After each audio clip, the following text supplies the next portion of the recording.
On February 28, 2026, the US and Israel launched a surprise attack on sites across Iran. The Iranian military struck back by targeting several Israeli and US military targets in the region. Over the next few days, the war intensified.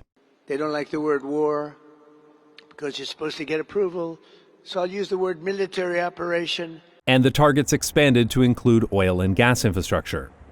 It's estimated that about 40% of the Gulf's energy infrastructure has been destroyed, including part of the world's largest liquefied natural gas terminal. Attacks and the threat of attacks on ships near Iran effectively closed the Strait of Hormuz, the only way in and out of the Persian Gulf, cutting off about 20% of the world's petroleum supply. I think the channel What's Going On with Shipping summarized it well. How the United States went into this operation and did not prioritize keeping the Strait of Hormuz open, I don't know. I understand they knew about it. I understand they have a plan, but their plan sucks. I mean, it just sucks. Countries that get most of their oil from the Persian Gulf have been affected the most. There are already shortages and long queues at petrol stations in India, Australia, and in many African and Asian countries as well. South Korea has implemented a rotating driving ban where cars cannot be driven one workday per week, depending on the last digit of their license plate. China and Thailand have put limits on petroleum exports, and the Philippines has declared an energy emergency. Of course, since the world's energy markets are interconnected, these problems will soon arrive in Europe and North America as well. At the time of making this video, there's no indication as to when this war will end. The US government seems uninterested in securing the Strait of Hormuz and seems to expect other countries to clean up their mess. Iran has been essentially decimated. The hard part is done, so it should be easy. And in any event, when this conflict is over, the strait will open up naturally. It'll just open up naturally. What's worse is that it's not just oil and gas that goes through the strait. It's also half of the world's urea, an important fertilizer, and about 1/3 of the world's helium supply, which will make for some very unhappy birthdays. But helium is also critical for semiconductor manufacturing, as if DRAM prices weren't already high enough. Oh yeah, and food. I guess food will be a problem too.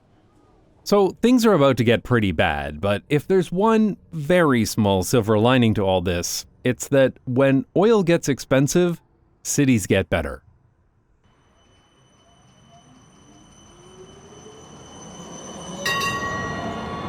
This is not the first time that oil has suddenly become a lot more expensive. The first major oil shock was in the 1970s when, in October of 1972, the Organization of Arab Petroleum Exporting Countries started a total oil embargo against any country that had supported Israel in the Yom Kippur War, which at the time included the US, Canada, Japan, the UK, and the Netherlands. The embargo was lifted just a few months later, but the damage had already been done. The price of oil had risen by nearly 300%, and the impacts were being felt globally. In the US and Canada, there were long lines at gas stations, and some ran out of gasoline completely. It got so bad that even the Americans were forced to lower their speed limits, and ministers in the British government had to start traveling around in minis. The Netherlands was particularly hard hit by the oil embargo, and the Prime Minister delivered the news with typical Dutch directness. Keert de wereld van voor de oliecrisis niet terug. I enjoyed this British coverage of the situation. But despite the outcry, the chances are the Arabs' revenge on Holland will result in most Dutchmen having to use this sort of transport every day of the week in the not-too-distant future. Imagine having to use a tram in the city. The horror! The government tried to ration the amount of petrol that could be purchased by distributing coupons called petrolbonnen that had to be used when buying gasoline. And from November 1973 to January 1974, car-free Sundays were introduced that effectively banned driving on Sundays. This photo of the girl roller skating on the highway is the one I always see in articles about car-free Sundays, but can we also appreciate how cool these guys look on their horses? A side effect of car-free Sundays was that it allowed people to experience their city without cars, and many people realized they preferred it that way. The Netherlands was not always bicycle-friendly, and after World War II, the overwhelming emphasis was to build back with car infrastructure, as cars were seen as the transportation of the future. It's crazy to look at photos of Amsterdam from the 1960s and 70s. There are cars everywhere. Amsterdam even brought in urban planners from the US to help them modernize the city, which ultimately resulted in this plan of building highways right through the center of the city. And yes, this was a serious plan that was actually considered for Amsterdam in 1966. If this plan had gone through, Amsterdam would have looked like this. In other words, it would have been just as bad as your typical US city.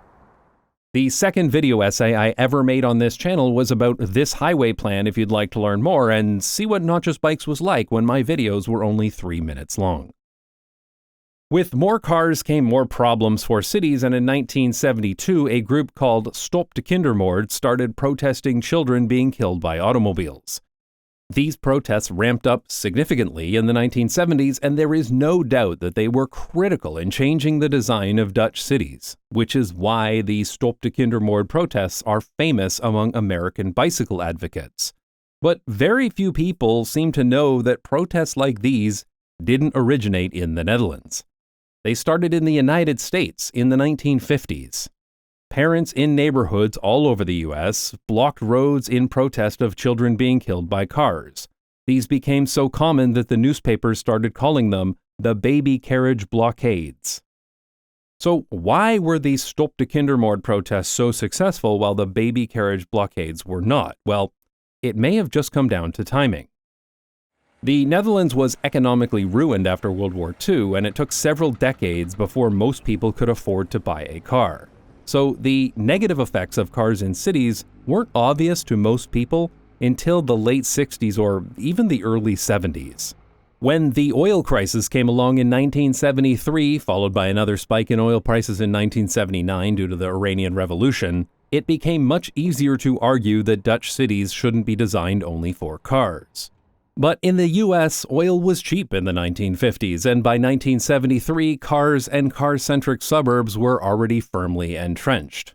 By then, it was much harder to argue that there should be fewer cars in cities when the cities had already been bulldozed for cars. The oil crisis did contribute to a huge spike in bicycle sales in the US, peaking in 1974, and while many US cities started building bicycle infrastructure in response, it didn't lead to the same kind of systemic change as it did in the Netherlands, although I do blame John Forrester for some of that. One lasting change from the oil crisis, though, was that drivers were allowed to turn right on a red light to save gas. So yeah, the Netherlands got bike lanes and great urban planning, while the US and Canada got a rule that, according to the US Highway Safety Manual, increases car crashes with pedestrians by 57% and cyclists by 80%, so that's nice. But there were some positive outcomes as well. Today it is normal for automobile manufacturers to meet fuel efficiency standards, but this wasn't always the case. Before 1973, various countries had laws regulating automobile safety as well as emission standards to reduce smog. But to meet these requirements, car manufacturers often sacrificed fuel efficiency because there weren't any regulations around that. The oil crisis made it clear that this couldn't continue, so most countries implemented fuel efficiency standards in response. For example, the Corporate Average Fuel Economy, or CAFE standards, were introduced in the US in 1975 in a direct response to the oil crisis. I've explained in previous videos how loopholes in the CAFE standards were a big part of why SUVs exist today, because automobile manufacturers lobbied the US government to exempt light trucks from these regulations and then started promoting light trucks to consumers, which bizarrely, some petrol heads use as an argument against any kind of government regulations on automobiles, which I just don't understand, because it was very obviously not a problem of regulations. It was a problem of allowing the automobile lobbyists to poke holes in the legislation big enough to drive a luxury SUV through. In response to the oil crisis in Canada, the Trudeau government, that's the first Trudeau government, not the Katy Perry one, introduced the Urban Transportation Assistance Program for Canadian cities to build and improve public transit infrastructure. And it was used to fund several bus and rail projects across the country, including the Calgary Sea Train, and the feasibility studies that ultimately created the Vancouver SkyTrain. These are great transit projects that significantly improve these cities. It is possible that some of these projects may have been implemented regardless of the oil crisis, but it's unlikely that all of them would have been. For example, in the early 1970s, Edmonton City Council was still debating whether to build a train line or just widen roads and highways to include bus lanes, until the oil crisis made it painfully obvious that light rail was the better alternative. In general, the oil crisis made it much harder to get funding for infrastructure projects that would only benefit automobiles, while making it much easier to argue for alternatives. One of the very few urban freeways funded after 1973 was the Century Freeway in Los Angeles, and even then, it only got approved once a light rail line was included in the plan. Which is why there's this ridiculous train line running along the middle of the highway, which is a terrible way to build transit because transit stations should be next to as many houses and destinations as possible. But clearly LA likes to build a lot of its transit not where it would benefit transit riders the most, but where it would inconvenience drivers the least. Of course, one place that didn't slow down urban highway construction and road widening was Texas, where the government's solution to the oil crisis was to double down on domestic oil production. Which is why cities in Texas are some of the worst I have ever been to in my life. Shout out to Houston for being so bad that an 800-meter walk was literally the reason why I became radicalized against car-centric urban planning.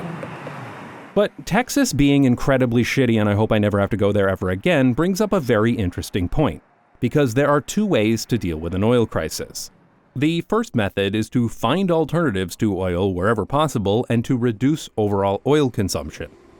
For example, in 1974, the French government responded to the oil crisis with the Mesmer Plan, which is a big part of why nuclear power is the largest method of electricity generation in France today. And even the United States started down this path, with President Jimmy Carter famously installing solar panels on the roof of the White House, and committing to significantly reduce America's need for oil. Moreover, I will soon submit legislation to Congress calling for the creation of this nation's first solar bank, which will help us achieve the crucial goal of 20% of our energy coming from solar power by the year 2000.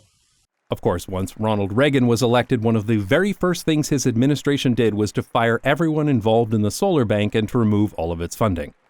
Which brings us to the second method of dealing with an oil crisis, and that's to treat it like a supply problem. Which is the path the U.S. ultimately went down, and it's the path they're doubling down on today.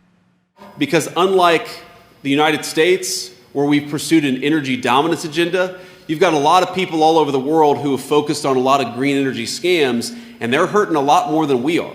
Man, China is going to be the big winner after this oil crisis when they're the ones selling solar panels, batteries, and electric cars to the rest of the world. For what it's worth, the Netherlands also tried increasing supply in response to the oil crisis by ramping up oil and gas production in the North Sea, which resulted in a sharp rise in the value of the guilder, harming other parts of the economy, especially manufacturing and farming. This effect became known as Dutch disease, a term coined by The Economist in 1977. Not to be confused with Dutch elm disease, which is a totally unrelated problem caused by a fungus, rather than the problems caused by oil companies, which are more like leeches. Dutch oil companies like Shell made record profits in the 1970s while everybody else suffered, because ultimately oil and gas are sold at market prices, so increasing local supply doesn't shield you from the next oil crisis, it just makes the people extracting that oil a whole lot richer. Which reminds me, I heard the parties at CERAWeek, the world's largest energy conference held in Houston last month, were better than ever this year. So times are tough, but I'm glad the oil executives are having fun.